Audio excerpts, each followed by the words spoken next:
Boa noite. Vamos abrir as portas do nosso sanatório. Um primeiro vídeo da série A Casa do Exorcista. Quando o filme O Exorcista foi lançado em 26 de dezembro de 1973, foi puro tumulto. As filas dos cinemas dobravam as esquinas, e tudo isso graças à estratégia de divulgação. Todo mundo já tinha noção de que seria um filme forte e desaconselhável para algumas pessoas. E foi tão impactante já na premiere que, quando foi lançado oficialmente, os cinemas estavam preparados para receber os espectadores com sacos de vômito, enfermeiras de plantão, e não era aconselhado para mulheres grávidas e nem para pessoas muito sensíveis.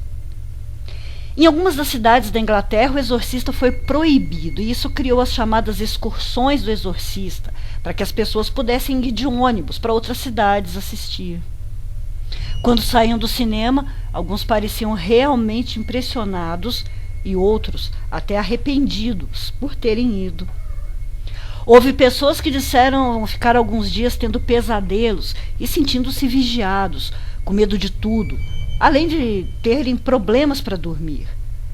Todo mundo andava com medo de ser possuído, e os psicólogos chamaram isso de neurose cinematográfica. Eu, particularmente, não achei o filme grande coisa e também não fiquei tão impressionada assim com ele.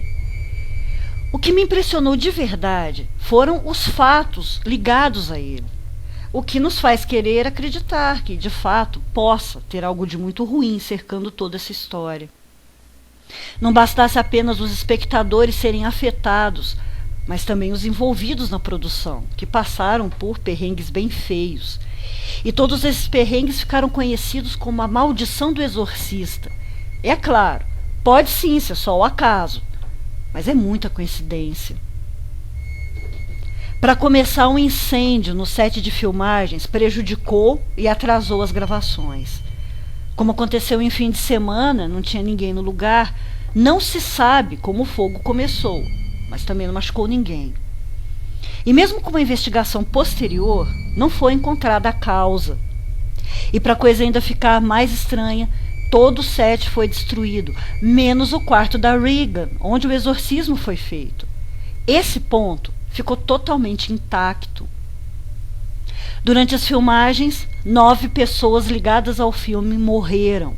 Isso fora alguns acontecimentos bem estranhos com familiares e pessoas mais chegadas aos envolvidos na produção. Eram amigos, parentes, vizinhos, todos adoecendo, se acidentando ou morrendo de forma repentina.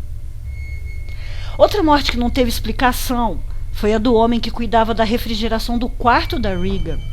Ele simplesmente foi encontrado morto lá dentro.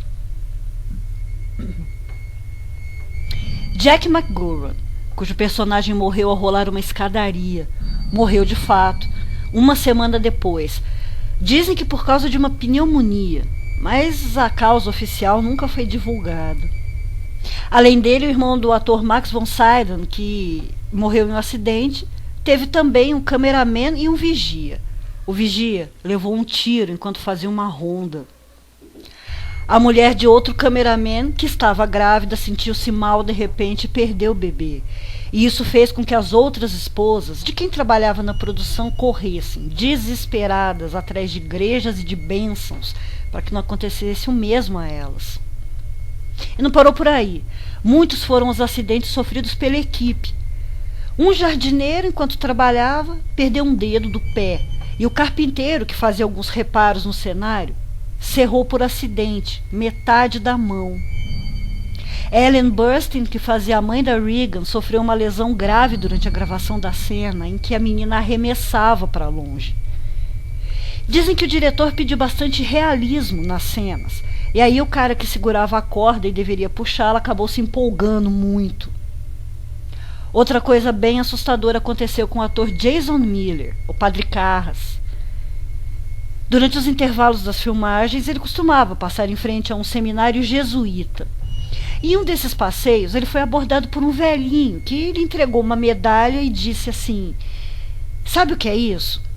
É um conceito do século XV. Se você fizer algo para o diabo, ele vai vir pedir retribuição a você.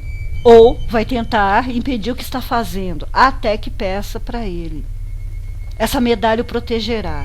Cuide-se bem. Alguns dias se passaram e o ator novamente passou pelo seminário. E não vendo o velhinho, resolveu entrar. Em uma sala havia um caixão.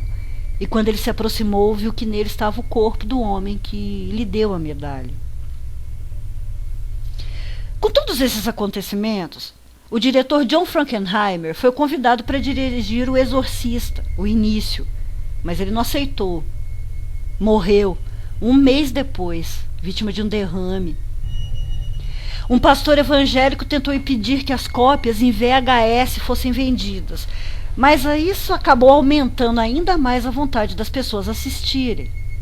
Isso fora o baita processo que a produtora do filme perdeu e precisou pagar a atriz que comia ovos crus, fumou, feito um curupira, para fazer a voz do demônio incorporado na Regan. E mesmo assim não viu seu nome nos créditos. Houve também uma falsa maldição, que dizia que Linda Blair, a Regan, tivesse morrido logo após as gravações. Mas isso não é verdade. Ela inclusive participou do filme O Exorcista, o Herege, que também foi uma maldição, mas nesse caso é porque foi ruim demais. Todos esses eventos passaram a ser conhecidos como as 13 maldições do exorcista, como eu disse. Bom, mas isso é só a parte calma e tranquila da história, porque vem mais. Na segunda parte do vídeo, as coisas começam a esquentar de verdade. Na quarta-feira eu volto, trazendo a segunda parte da história da casa do exorcista. Doutora Plague fechando as portas do sanatório. Boa noite.